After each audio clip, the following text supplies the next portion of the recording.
But if you love them or if you love somebody that you're leaving it to, think of that. No death tax, no estate tax, no going to the banks and borrowing from, in some cases, a fine banker, and in some cases, Shylocks and bad people.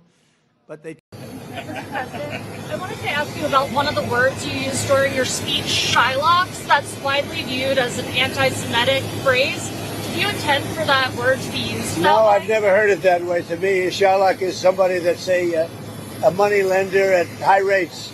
I've never heard it that way. You view it differently than me. I've never heard that. Go ahead. Anything else? You know, kicking off the 250th celebration that happens next year on this day is just going to be epic. You know, with America's Great State Fair, with the UFC fight at the White House. I mean, there's just so many things that have been announced that are very exciting. But, you know, before our interview, you heard Mark Meredith on the North Lawn of the White House there. You remember him from yesterday. You talked to him right after you got off the House floor voting on this bill. You told him then that you pointed out basically that in a number of tax provisions, they often do expire, and that's pretty common in legislating.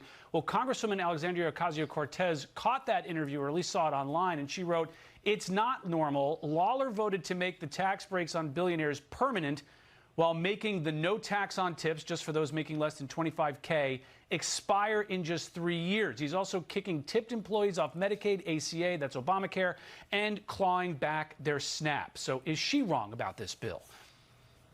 Yes, she's entirely wrong. Look, the standard deduction, for instance, which was doubled under the Tax Cuts and Jobs Act, is made permanent.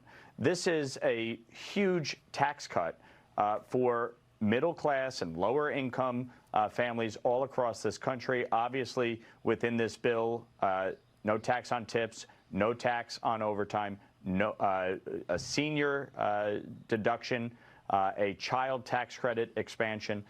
This is targeted towards the middle class and working class and lower income Americans all across this country. In any tax bill, there's always going to be provisions that expire. Some are made permanent. You know, some of the corporate tax rates, for instance, were made permanent in the last bill. Other provisions expired at the end of this year. That is always a give and take when you are negotiating a tax bill. But the big winners in this bill are low income and middle income working class Americans. And that is why we fought to get this across the finish line. What is your message to those legitimately on Medicaid who are worried about losing coverage? We just stopped waste, fraud, and abuse. And honest to goodness, to think about all the good things that have happened in this bill that should be celebrated by everybody. So think about it. For every child born in America, we're putting $1,000 in their investment account right away. And we're doing that so that everybody will have a piece of the action of this big growing pie.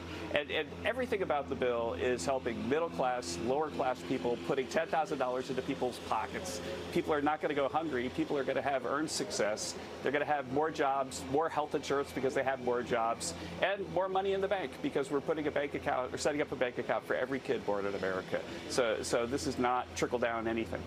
This is bottom-up growth, bottom-up celebration. Another line of attack is rural health care. What about that component? No, there's special funds to make sure that rural health care is taken care of. Again, their waste, fraud, and abuse is everywhere in Medicare, in Medicaid, excuse me, not in Medicare. And the Medicaid waste, fraud, and abuse was negotiated by moderates in both the House and the Senate. And it's the kind of bill that has passed in the past with bipartisan support when they find abuse like this. So nobody's going to lose their health insurance because of this. A huge lift for you, President Trump, and your partners on Capitol Hill, Speaker Johnson and Senator Thune. Can I ask you, though, about the CBO score and the idea that 11 million, 12 million Americans may lose health insurance? I don't have any faith and confidence in the CBO. They're scoring. They're wrong half the damn time. I don't give any. No, So I'm not worried about the CBO. You're not worried at all that Americans may lose their health care? Oh, well, just some Americans that aren't Americans, and that is the illegals. Why should illegals be on Medicare? Shouldn't have it. We did a great job with it all. We did a great job. I appreciate it. The American people spoke. The American people spoke, and the elected representatives spoke today. And what did we do? We supported and passed this one big, beautiful bill. So now you got to accept it and absorb it because it's the right thing to do for the American people.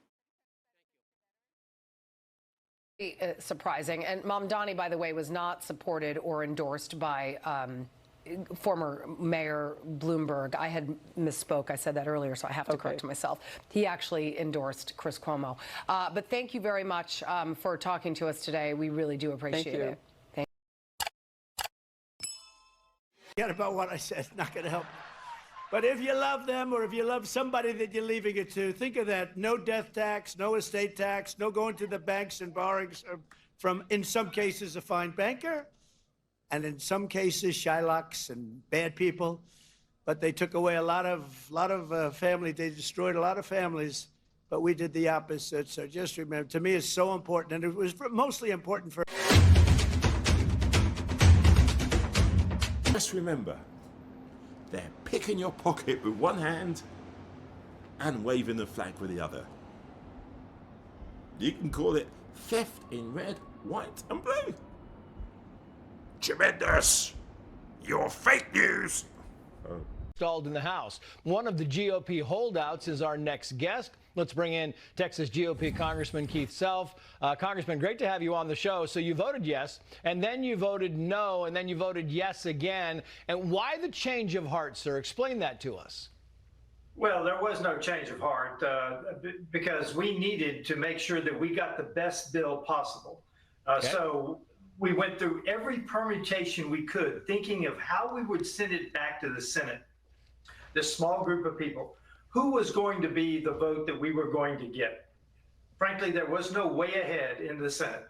We could not do that. So then we worked with the administration to find offsets where we needed more, basically in the areas that you would think of, the Green New Scam, Medicaid, SNAP. So that is what we did. That has yet to be put out, but it's there. And we got the best bill we could with the add-ons outside of the bill, because frankly, we couldn't send it back to the Senate. Yeah,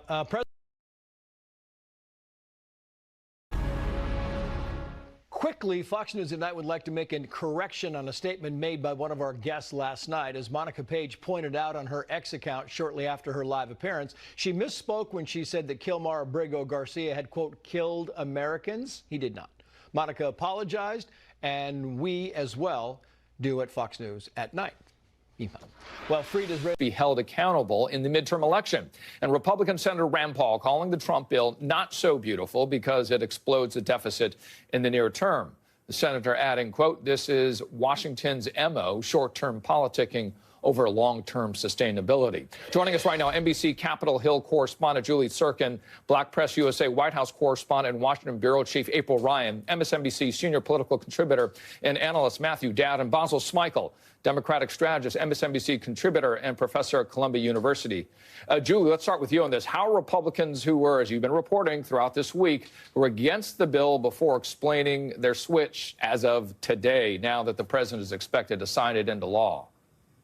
It's a really good question. You know, Republicans definitely caved, whether they want to admit it or not. We heard the very same Republicans, especially those in the House Freedom Caucus, the conservative deficit hawks in the House, complaining, tearing this bill apart, sending letters, putting out press releases, talking to reporters, saying they hate this bill, and yet they accepted it and voted for it without any changes after it passed the Senate. Now, you do have a difficult message for Republicans, especially those who are in those battleground districts in swing states who have to win their re-elections in 2026. We know when it comes to the Senate, there were some hard choices made there. Senator Lisa Murkowski ended up supporting the bill after she said she got some wins for her state, but still blasted the bill, saying that it would, of course, hurt millions of Americans on Medicaid, other social safety net programs. And then, of course, in the House, you have Republicans, most moderates, actually supporting this piece of legislation, except for Brian Fitzpatrick, who represents Bucks County. It's a swing district in Pennsylvania, won by Kamala Harris last November. But for the most part, this bill, of course, split into two categories. You got winners, you got losers. Republicans are going to try to focus on the winners of the bill, the corporations, some middle-class families, of course, with those tax cuts being extended, overtime workers who rely on tips as well, since those taxes are going to be cut now for a couple of years. But then you also have losers of this bill. You see that on the right side of your screen. The CBO, the Nonpartisan Congressional Budget Office, estimates that this will hurt the poorest Americans the most, because it's not really going to affect the taxes that they are paying, but it will affect the social safety net programs that so many of them rely on. And then, of course, the gutting to clean energy programs, including solar and wind, and clean energy tax credits for electric vehicles. All of those will suffer. And it's up to Republicans to message and Democrats to message, and we'll see who wins out. Yeah, Matthew, let's build on what Julie was saying there on her reporting on the Republicans that were, if you will, the swing votes that ended up flipping and supporting this bill. NBC News reporting that one member of Congress said he asked a White House official what the holdouts got in return for supporting the bill and said the response was, quote, effing nothing, end quote. What does that say about the party at this moment? It sure does look like President Trump has full control of this party. Yeah, if it wasn't demonstrated before today or yesterday that he controls this party lock, stock, and barrel, it was demonstrated by this. Even those, as mentioned, even those people that said they'd never vote for this bill, in the end, at 3 o'clock or 2 o'clock in the morning, ended up voting for it. I don't understand why, especially those Republicans in swing seats, would have gone for this. This is the situation. It's almost a perfect storm of a problem for a midterm for Republicans. And I don't think Donald Trump fundamentally cares. He only cares about his own political, standing in this and not the Republican Party as a whole in this. And so here's what you have. You have an unpopular president governing over an unpopular party, passing a very unpopular policy. And if they think those three things are great to run on going into the midterm, they've completely fooled themselves in the course of this. And so I think the fear is, I think these Republicans operate such from a place of fear and love of the country. They fear a primary more than they fear a general election in the course of this. But unpopular president combined with an unpopular party with an unpopular policy is not a great mix for success.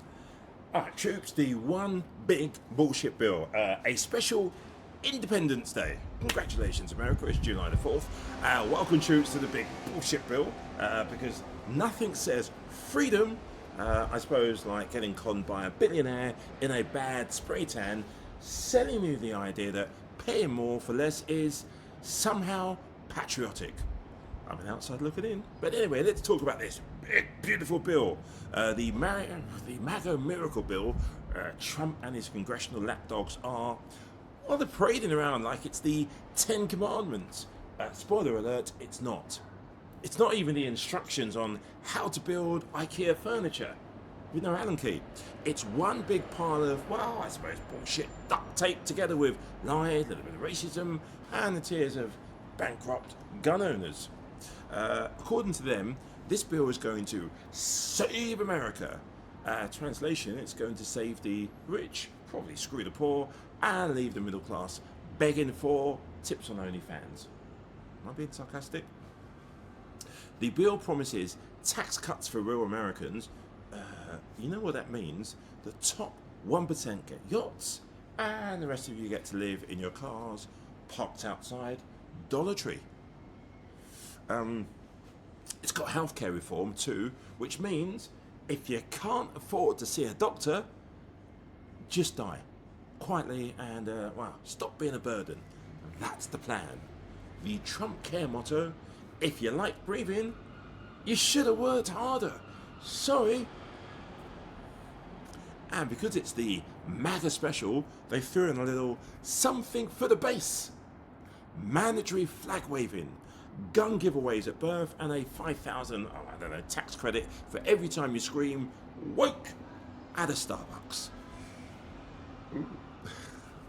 Meanwhile, the bill guts education so hard it makes, I suppose, Marjorie Taylor Greene look like a Rhodes Scholar, if something's possible.